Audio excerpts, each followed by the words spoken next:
Now, before we get to that, I want to talk a little about what's been kind of going on so far this summer. Now, typically, out in the Atlantic Ocean near the country of Bermuda, the island I should say, we have this area of high pressure called the Bermuda High. It's a semi-permanent high, almost always around in the summer. And when it's close to the shores of the U.S., we have this wind flow, which is southwesterly around the high. And that is what typically brings us the warm weather, especially in July and into August, across the island of Newfoundland and the land part Labrador.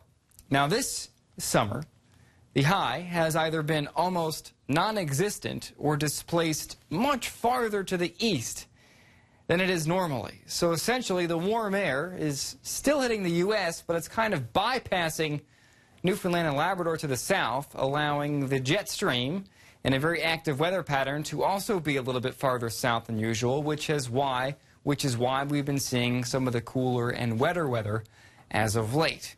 Now, looking into the long range, it looks as if the high pressure center, the Bermuda High, is kind of going to remain a little displaced, meaning we're probably not going to see real warm weather in the near term. Hopefully, though, we see that build back farther west as the weeks progress. But overall, I don't think we're in a very warm weather pattern at the moment, but it should get at least a little bit nicer than it has been recently as we go into next week. Hopefully. 15 degrees.